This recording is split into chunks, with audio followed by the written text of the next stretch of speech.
Hi everyone, this is Mary Blue Angel, and I'm back with Moth to a Matchstick.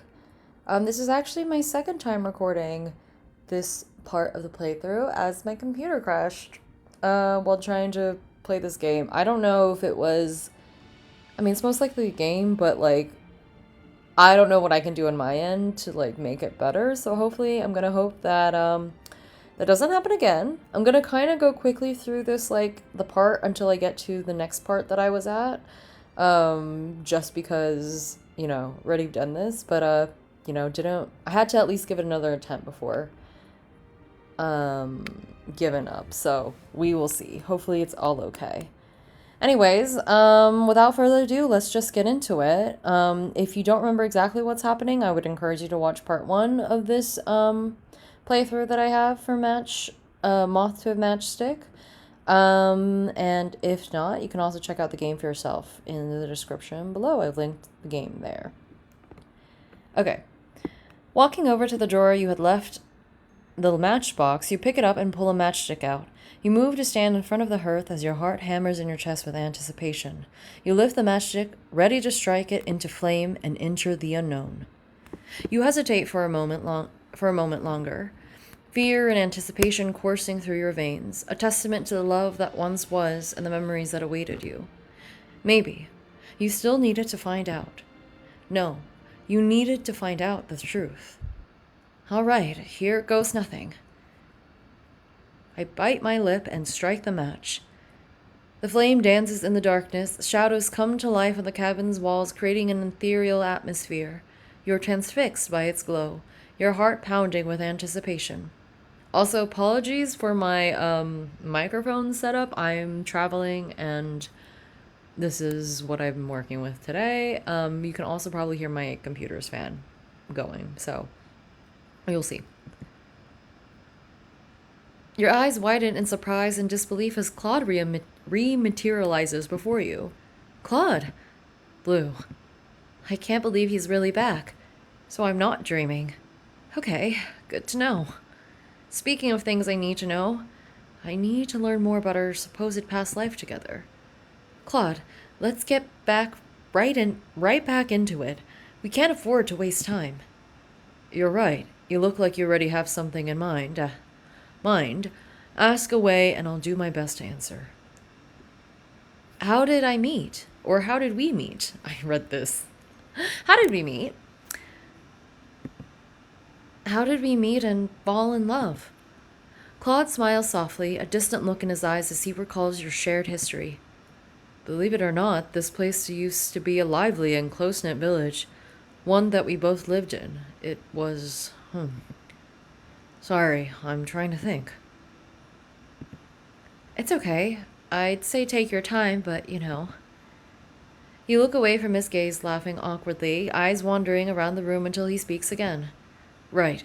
It was surrounded by rolling hills and vast fields of wildflowers, and winters were white but never freezing.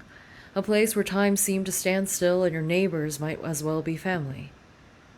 You listen intently, hanging on to his every word. Our love story, though, began on a warm summer evening at the village butterfly festival. Everyone would gather in the afternoon and stay well into the night to watch the butterflies spread across the town. We decorate the buildings with colorful flower banners, and shops would stock up on sweets to attract them. Everywhere you looked, you would see villagers dressed in colorful outfits adorned with their favorite flora in hopes of getting the butterflies to land on them. The scene unfurls before you, transforming the cold cabin into a lively village square. I was enjoying myself fully, as I did every year. I didn't think it could get much better than that, and I was ready to call it a night. But then I saw someone. Their beautiful white outfits seemed to glow in the moonlight, and in a crowd of colorfully dressed partygoers, they stood out, a moth amongst a sea of butterflies. I couldn't help but be drawn to you. That sounds like something straight out of a fairy tale. Claude grins. It felt like one. And you remember it this clearly? You motioned to the vivid scenery that materialized around the two of you as Claude told his story. He bends down and plucks a small flower sprouting from the ground, rolling it between his fingers as he smiles fondly, seemingly caught in his own reminiscing. He looks back up at you and tucks the flower behind your ear. I love this blushing character sprite of him. How could I not? So cute. Your face flushes. To cut a long story short, it wasn't easy after that. We'd spent the night talking and dancing, and everything just felt so easy, so right. But there was something else, wasn't there? My family, for one. They didn't enjoy me being with you. Said you weren't trustworthy and that you'd only bring trouble with you. They were so closed-minded. They relied on village gossip more than any good impression you could have given them. He combs a hand through his hair in frustration at the memory, a crease forming between his scrunched brows.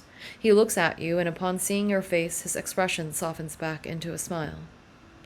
But obviously, that sort of thing wasn't going to put an end to us. Despite the challenges we faced, the disapproval of the community, the distance that often separated us, our love grew stronger. We found solace in stolen moments, secret rendezvous under the stars, and exchanged heartfelt letters. I wonder if our character is like a traveler of sorts, which kind of would make sense why we'd be gone for so long and often. And then they would have to, like, Claude and our character would have to, do their best to, like, connect when our person was in town. Your heart aches as you imagine the tender scenes described by Claude, longing for a connection you can barely remember. For a moment it feels as though his memories are your own, but they fall away like sand between your fingers every time you try to get close. I'm going to save us a little bit of time, and I chose this option last time, and basically he doesn't remember. So that's still part of the mystery. So we're going to say nothing else and try to process what's happening. Everything you've told me, it feels so real, yet I can't remember any of it. I feel like I should, but I just can't. You wipe away a frustrated tear, your hands trembling slightly. You realized how worked up you got over this. I understand how difficult this must be for you, but please don't lose hope. We will find a way to bring your memories back. Promise. As Claude speaks, you cannot look away from his face. Each word he utters resonates deep within your heart, unearthing a growing attachment to this man from your forgotten past. There was no denying it anymore. This was real. Tell me more, please. About us, our love. Anything else that might help me remember. You lean in close, your eyes never leaving Claude's as you hang on to his every word. Of course. There was a time we would spend hours walking through the countryside, hand in hand, and I would tell you stories I'd made up. Fantastical ones, filled with daring adventures and other worldly creatures. You'd always make me restart if there wasn't a happy ending. You can find happiness if you know where to look for it. I had a point. There's always room for a happy ending, even in a sad story. Just because you lose something doesn't mean that everything suddenly loses importance. You can always find happiness somewhere. All you have to do is want to find it. He grins. That's exactly what you'd always say to me when I complained about it. I'm helping you gain some perspective was your go-to justification. The glowing flames comprising his body roared to life with each laugh. You can't help but smile at him. It was nice to see him genuinely happy and unburdened, even if only for a moment. He sighs, looking away as if to avoid your gaze. The world seemed so full of possibilities when we were together. That sounds beautiful. It was, and even though we faced countless obstacles, our love always found a way to triumph over adversity. We had an unbreakable bond that not even the darkest storms could shatter. Your heart churns with joy and sadness, longing for that connection you once shared with Claude. Your mind races with questions and doubts, but at the same time, you feel inexplicably drawn to him. Claude, I believe you. I don't know why, but something inside me tells me that what you're saying is true. I want to remember. I need to remember. I know you will. And when that day comes, we'll be together again, just as we were in the past. At least, I hope so. You nod resolutely. It's just, I want to help, but it feels like I'm reaching out for something beyond my grasp. It's frustrating. I understand. And I'm here to help you through this journey every step of the way. This isn't your fight alone. Not anymore. You look into Claude's eyes, finding comfort in his presence, and a sense of emptiness when you think of the match burning out. You shake your head, trying to focus on the present moment. I won't let this hold me back anymore. I need to remember the truth. I admire your determination. We'll get there together. You take a deep breath, steadying yourself as you mentally prepare for the challenges ahead. Thank you, Claude. Your support means everything to me. Oh no, he's fading! Oh no, I think the match's essence is fading. As the scent of the match's smoke weakens, your heart sinks at the thought of losing Claude again, even if only for a short time. The world seems to grow colder. Promise me we'll find our way back to each other again, no matter what. Promise. And there he goes. Bye, Claude. With those words, Claude's image dies with the matchstick's last flame, and you are left alone with your thoughts. You turn from the hearth, grappling with the emptiness Claude's absence leaves you feeling, and a new sense of a determination to bring your past back to life. Finally, all the tension that you had built up today finally comes crashing down on you in response to Claude's absence. No matter how much air you breathe in, it feels as though no air is entering your lungs. As much as you want to pull out another matchstick right away, you know you won't be able to handle it, physically and mentally. But still, waiting another day seems like too long at this point in your quest for answers. Claude, I'll be back. Just give me a few hours. You sink into a chair and take another deep breath.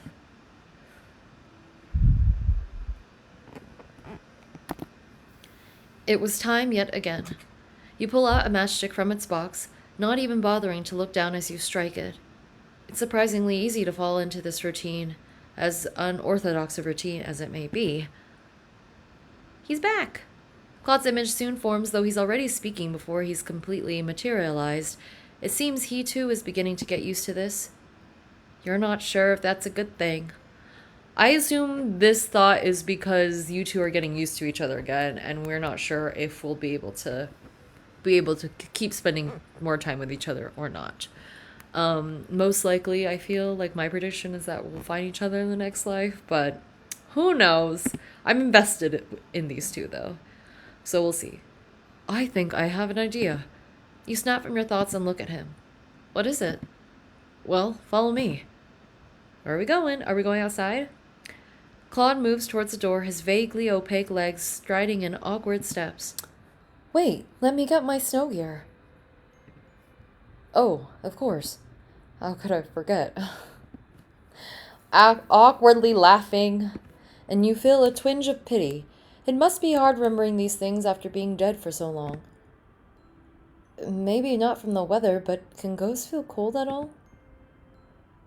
Claude waits patiently by the door as you move to equip your heavy snow coat, snow-proof shoes, mittens, and... Wait, where's your hat? Looking for this? He holds up your beanie, smirking and blushing. Come here, silly. You walk towards Claude, staying as still as possible as you can, as still as you possibly can while he places the hat on your head. Your breath hitches as he leans in, and you really do feel a bit silly when he pulls away moments later. You chalk up your blush to the heat that emanates off of him. If some ghosts can feel cold, I don't think Claude is one of them. There, all done. Are you ready? Yep, ready. Ooh, pretty background. You walk outside, the cold air immediately slapping you in the face. Oh, I hate the cold. Claude gives you a sympathetic look. Oh, who doesn't? Now, follow me, please. You follow Claude towards the surrounding woods, his steps illuminating a path for you to follow. Something wrong, Blue? Oh, no, it's just... I've never been in a place like this before. I guess I never really took the time to explore anywhere outside of the cabin. Kind of regretting that now. You gaze at the serene landscape, the endless expanse of snow-covered trees stretching before you. The cold air nips at your cheeks, leaving you flushed and rosy. There's always a first for everything. So positive, I love it. He reaches out, gently taking your hand in his own. They phase through yours slightly, and though you can feel the warm pressure of his touch, the bitter reminder of his ghostly state chills you. How must it feel to remain in a world where your presence holds barely as much bearing on it as a fleeting breeze and the lick of a flame? Ooh, good imagery. To lose the capacity to need, but retain the need to want. Good questions. To be stuck watching time pass on without being allowed to move with it. To touch someone, but never quite hold them. No wonder he was so insistent on all of this. You can't fault him. You would be desperate for freedom, too. That's right. I can't fail Claude. You shake your head and resume your conversation, a burning resolve to save not just yourself warming you. Yeah, I guess you're right. As you walk further into the woods, the snow crunches beneath your boots as tall, ancient trees stand watch, casting long shadows across the ground. The world around you seems to be in hibernation, biding its time until spring's return. Claude, what about these woods is so special? It's hard to explain, but this place is magical. Time works differently here, like a still pond that branches from an ever-flowing stream. We used to sneak down here, and I figured out of all of our old spots, this could be the most likely to stir up memories. Sometimes it helps to see something for yourself rather than to just have faith in what you're told. A piece of the past that survived to the present. A bridge between your old life and the world you live in now. You nod, understanding the lure of the frozen forest. You feel as if a part of you that you'd left here has finally found its way back, knocking down mental barriers that previously kept you disconnected from Claude. Claude, he feels so much closer, much more familiar. I can see why you'd like it here. As you continue to walk hand in hand, you suddenly stop in your tracks. You see them. Memories. Not Claude's for once, but your own. They come in flashes, making you flinch with each passing vision. Claude, I think I remember something. He stops in his tracks and takes your other hand, steadying you, his face serious. I got you, Blue. So just focus on the memories. Tell me, what do you see? The woods. These woods. I'm running? Someone's chasing me. Who's chasing you, Blue? Your heart is hammering in your chest. It feels as though it's about to burst. You gasp for air but find nothing. All you can seem to fill your lungs with is smoke. The villagers. You sink down to the floor, the hateful faces of those you once saw as your friends bearing down on you. Claude, I don't think I can do this. Blue, you have to. Please. You clench your fists, nails digging into flesh until the snow under you turns pink from the freshly drawn blood. Not even the stinging pain can pull you from the cacophony of shrieks, curses levied at you combined with the clanging of metal. They're surrounding me, shouting, yelling at me. They're accusing me. Accusing you of what? A witchcraft. Oh my gosh. Not witchcraft. I could have guessed that, but I didn't. What? They're going to kill me. I don't want to die. I don't want to die, Claude. You grab at him, ignoring how the heat of the flames burn at your bleeding hands. Claude. Blue. You stop. Your voice grows quiet, barely a whisper. You stare blankly at the frozen ground.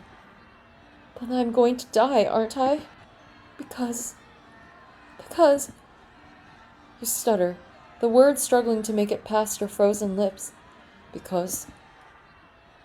They're right. Okay, so what's wrong with being a witch? Nothing. Maybe you're harming people? I would then maybe not agree to this, but I would be concerned, for sure. Okay, so who cares if you're a witch? But that is that's a bad boy piece of information. What is that? Oh my gosh, I did not get to this part. Oh my goodness.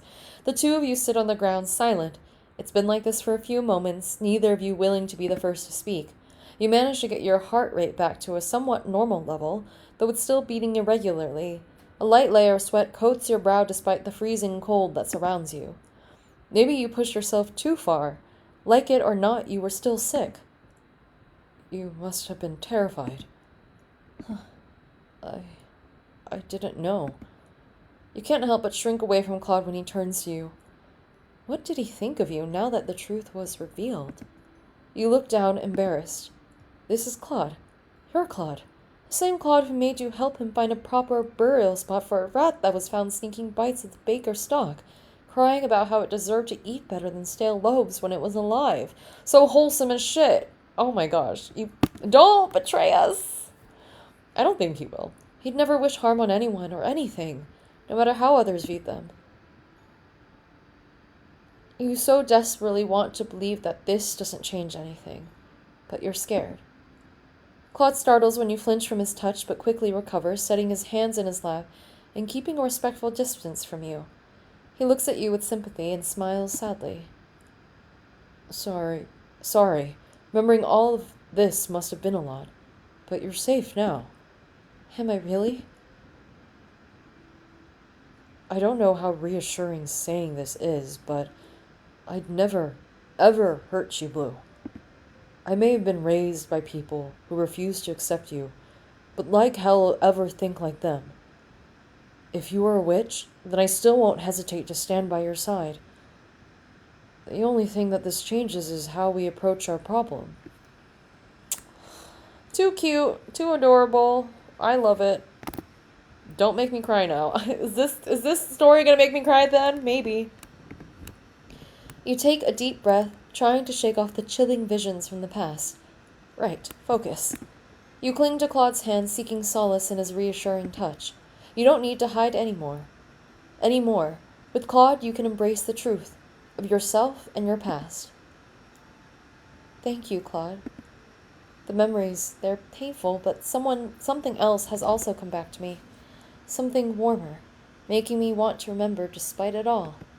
Your eyes shimmer with unshed tears, breath hitching as you remember the tender moments shared with Claude in your past life. Yes, now you have all the memories. This is good.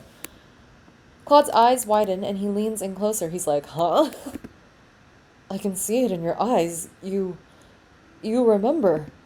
You nod slowly, your heart aching with the bittersweet memories of a love that had been tragically cut short, its mysterious end taunting you. You're so close, but you need to remember more. Yeah, I can see it. All those times we'd sneak out once the sun would set. You'd keep me coming back with those stories you told, always making me get invested just to leave off with a cliffhanger at the end. At the end of the night. Jeez, you drove me crazy. Huh, hopefully in a good way. Yeah. You wave him off playfully. How about you? A couple centuries is nothing to sniff at. You still remember that time we got caught in the rain? Oh man, we were drenched. I can't believe you convinced me to stay. My favorite shoes were left drying for a week. But whose idea was it to keep dancing again? Oh yeah, I remember that too. It was yours. Claude barks out a laugh. Okay, you got me there. But in my defense, I was watching history in the making. You spinning around with your hair plastered to your face, not caring about anything but the moment for once? Not something you see every day. Please, I looked ridiculous. The favorite blushing character sprite is back. You looked beautiful. We're talking about 200 years, but shared memories. 200 years ago, but shared memories. We love that. Oh? You still are. Even more so. You feel lighter, almost as though your bond is growing stronger. They're like, immediately we have the memories back. Time to flirt. Absolutely. I can see it. I understand. I too would do the same. A weight lifted by the resurgence of a connection that has transcended time and space. It sort of feels like how you were before you felt sick. Maybe even better than back then. Although you teeter between illness and wellness, you can't deny that a taste at life has left you ravenous for more. It's almost like I can feel it all again. Like it's just within reach. Claude pulls you closer, his warm embrace providing some solace from the storm of emotions raging inside of you. Those moments were real, and they mattered. The accusations against you were false and unjust, but our love was true. You gaze into Claude's eyes, feeling your senses swell and crash like a tidal wave. Anyways, our little walk down memory lane isn't over yet. This way, please. That's so funny. Okay. Ooh, what's the sunshine? What are the flowers? What are the trees here that aren't covered? I guess it's daytime. Claude leads you deeper into the woods, your breath visible in the cold air. The snow crunches beneath your feet as you approach a small clearing in the trees. As you step into the open space, you are greeted by a breathtaking sight. This is beautiful. The clearing is adorned with frost-bitten roses, their petals glistening like dark jewels under the winter sun.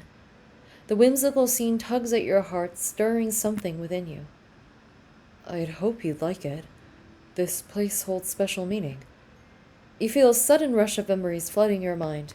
This time you're ready, and do little more than flinch at the onslaught of colors and voices. Images flash before your eyes, dancing amongst the flowers in full bloom, hand in hand with Claude. Quiet outings, picking blossoms, the perfect materials for floral arrangements and crowns. No matter the season, no matter the year, this clearing offered you a respite from the overbearing aspects of a busy village life. We were here together, and we were so happy. Yes, we were, and that happiness was real. Your heart swells with emotion, but the sweet memories are quickly tainted by the recollection of being hunted by the townspeople, their faces twisting with fear and anger, shouting accusations as they surrounded you. They all looked like the same in the smoke that engulfed you. But it was short-lived, and so were we. As you stand in the clearing, surrounded by the frozen beauty of the roses, you feel a mix of emotions. Love, loss, and determination to hold on to the bond you shared with Claude. Suddenly, you double over in agony. Your heart feels as though it's on fire. My heart! I feel like I'm being torn apart. Your eyes fill with tears, reflecting the moonlight that filters through the ancient trees surrounding you. Blue! As you recall the fear etched on your face during the moments leading up to your execution, your heart aches again, and you shudder involuntarily. I thought I would never see you again.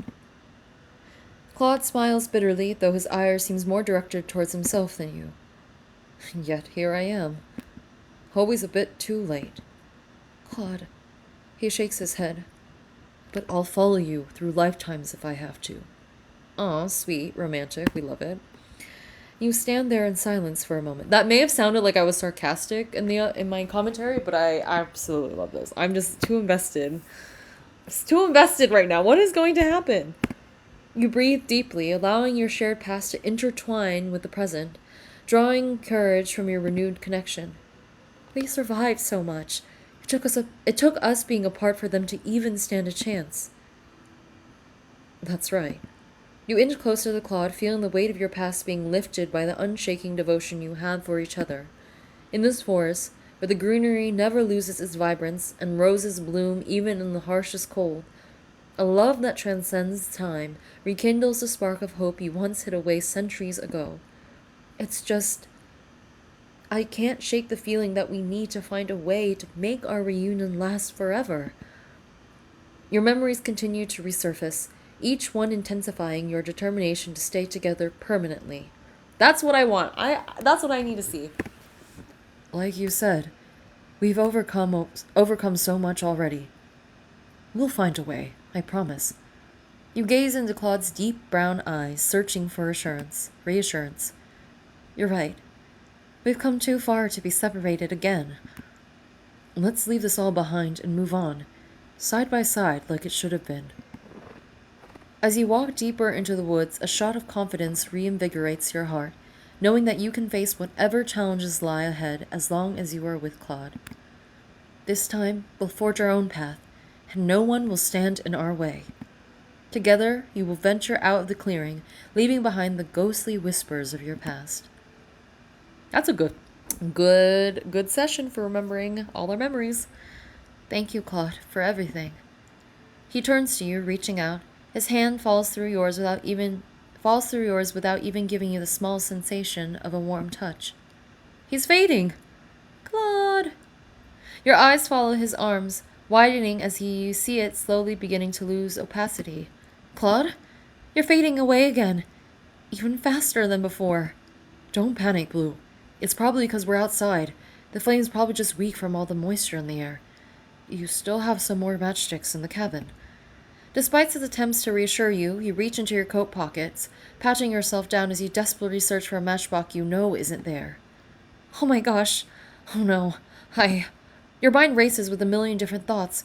Why are the matches getting weaker and weaker? Has he been losing too much smoke? Does the distance from the matchbox cause the magic to weaken? Why didn't you think any of this through? Hey, hey! Claude's voice cuts through your frenzied thoughts like a knife. You look back at him, this time being able to see most completely through his figure. I'll be fine. My soul follows you. No matter where you go, I'll be there. So please, don't worry.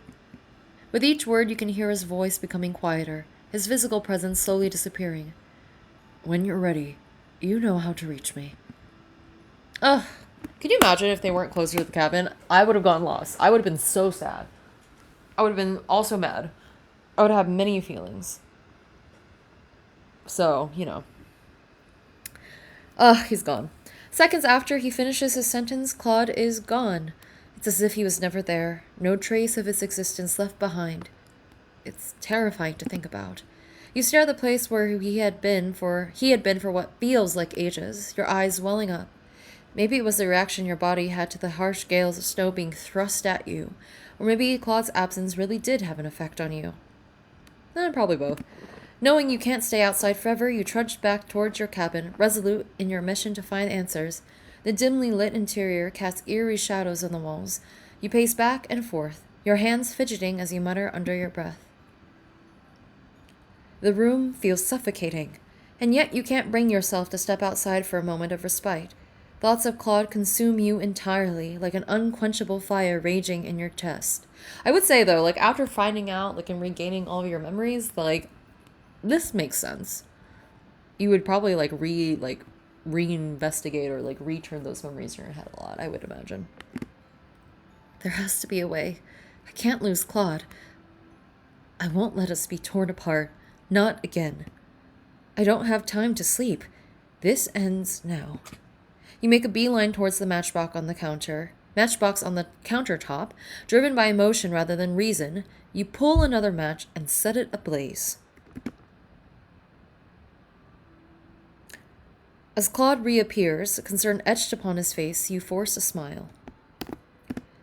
That was quicker than usual. Are you all right, Blue? You seem troubled. It's nothing, really. Just been thinking a lot. Claude raises an eyebrow, sensing the tension in the air. Care to share? Maybe I can help. You hesitate before looking intently in his eyes, mustering the courage to voice your fears. You look down quickly, tears welling up in your eyes as emotion overwhelms you. Keep it together, Blue. I don't know if I'm ready to move on. God, sorry, that sounds so selfish. He reaches out, gently placing a hand on your shoulder. Blue, if these past couple of days have been anything to go by, you're anything but selfish. I mean, you dropped everything to humor a guy that jumped out of a matchstick claiming he was your soulmate. I've had years to process this. You've had less than a few days. Give yourself some credit. True that, love the perspective, thank you for the reminder. But that's exactly it. Getting these memories back and being able to see you again, only to say goodbye? I hate to admit how much I dread solving all of this. I want you to be free. I really do. But I also feel like the moment you leave, I'll have nothing to come back to. You anxiously fiddle with the hem of your sleeve. I don't know how to describe it. It sort of feels like I'm dying. Not in a physical sort of way, but like there's two me's in my head. And with every memory gained from the me from this life gets weaker. Does that make sense? I sound crazy, don't I? No, not at all. I didn't realize that was how you felt, Blue. I honestly didn't want to say goodbye either. But I'd figured it'd be selfish to drag you back with me. Your head snaps up to look at him in disbelief. You bite your lip, willing down the reckless hope that had bubbled up, and instead elect to confirm that you'd heard right. Really? He solemnly holds one hand up and crosses a finger over his heart in promise. Really and truly. That's a huge relief, but how do we make that happen? What if we solve everything, but fate still has other plans for us? What if this is our only chance to stay together? Blue, I love you, and nothing can change the fact that I'll do anything to preserve this love. I just haven't figured out what we can do to accomplish that. Even in this form, my knowledge has limits. A thought, sparked by one of your freshly recovered memories, skirts across your mind. Skirt! Maybe there is a way for us to ensure we stay together. No matter what. You stride to your bookshelf, scanning through the spines of ancient tomes and mystical grimoires. How lucky that your collection from your first life was kept so well preserved. Oh, that's nice. I didn't think they would still be here after how many centuries. Your hands tremble as you reach for one, its pages filled with spells, rituals, and arcane knowledge. Bingo! What are you planning, Blue? I've heard of people making deals with supernatural forces or performing rituals to secure their love. Maybe there's something in here that can help us do exactly that. Claude appears concerned but can't fully hide his intrigue of your desperate suggestion. Are you sure about this? Messing with these sorts of things can be dangerous. You should know all too well. You bite your lip, but despite the risks, your desperation fuels your determination. You grip the delicate book and look up at him with a desperate gleam in your eyes. I can't bear the thought of losing you, Claude. I'll do whatever it takes to keep us together. But still, I don't want that to be at the cost of your well-being. I'm just afraid. We don't know exactly what will happen once everything's done. What if we make the wrong choice and end up losing each other forever? Or what if the matches run out and I live to regret not taking this chance when I could have? I sound crazy, I know. I can't explain this feeling myself, but I trusted you, so please, have some faith in me. He sighs but nods his head. After all, you had taken a chance on him. It was the least he could do to return the favor. Oh, I really hope everything will go well with consulting the books here. I'm scared, guys. Flipping through the book, you desperately search for anything that can help you. A ritual, a spell, anything. There's something here, you know it. Something that your past self had left as a failsafe. Finally, you manage to gather a few options. They aren't perfect, but they're a start. You hesitate, your eyes locked on the text scribed onto the page as you prepare to discuss your findings with Claude. I mean, I guess language wouldn't have changed that much in 200 years, but I would maybe think some things are a little bit more... like, you wouldn't really know in this life, but maybe because of the memories, you can read all the language in the book, so that's good at least. There are a few options I've come across in this book, but none of them are without their own risks and consequences.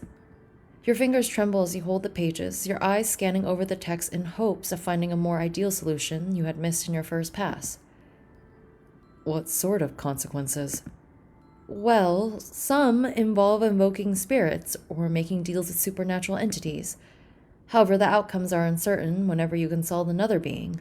One wrong move and they can con you out of what you want and put you in an even worse position than where you started from. Claude shudders at your words.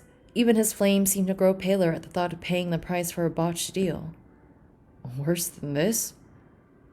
How about the other options? There are rituals, but they all require an equal exchange.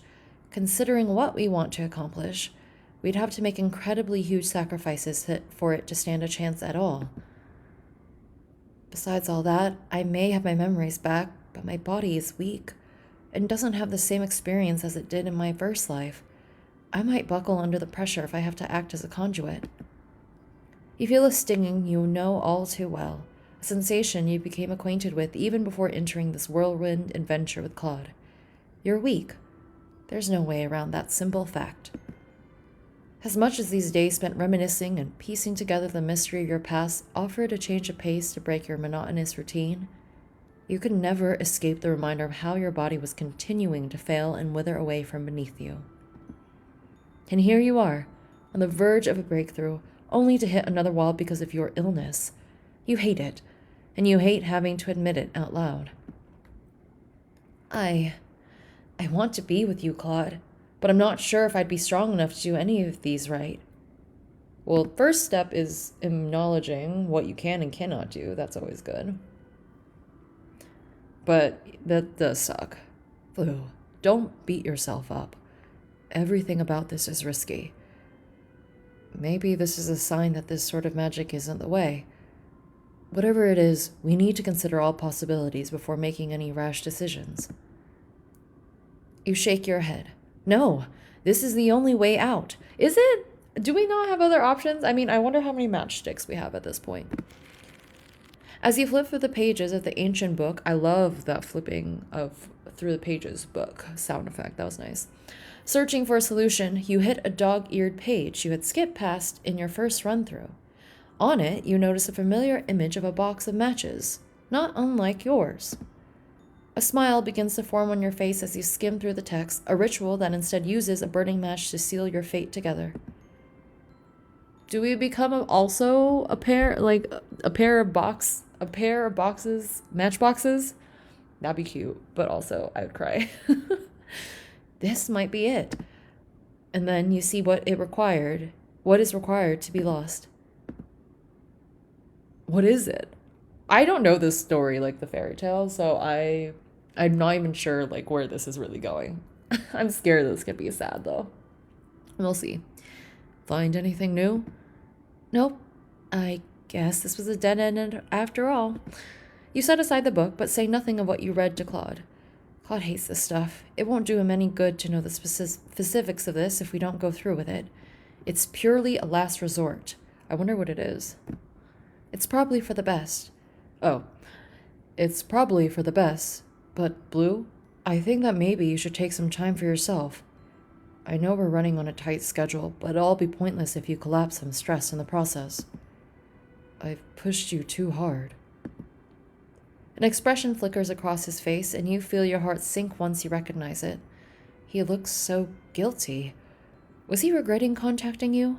Was he going to turn around and give in at the last moment, all in the name of keeping you supposedly safe? I've had centuries to think this all over, and you've barely had a day. You don't have to carry this burden on your shoulders alone. Alone? I don't want to be left here all alone again, Claude. You can't just come here and give me all these memories before abandoning me. I don't think he said that, but we, as our character, we are stressed, and we are probably more than a little sensitive to being left alone, which is totally fair, but I don't think that's what he said. Actually, let's go to the log. I want to see that. Literally says you don't have to carry this burden on your shoulders alone. And also is just asking you to take some time. You don't need to like rush through it. I agree with Claude. Blue, you're right. Am I misinterpreting? This has all been unfair of me, and I'm sorry. I never meant to hurt you like this. I just wanted to see you again, to make things right. Well, here's your chance. If we do this, we could fix things and never have to be separated. I'll never be alone again. But is it worth risking everything for the chance to stay together? You hesitate, struggling to find an answer that feels right. Your heart races, anxiety creeping in. You swallow hard, fighting back tears. Blue, I'm sorry. Claude, it's fine. I'm sorry too. You wave your hand in dismissal.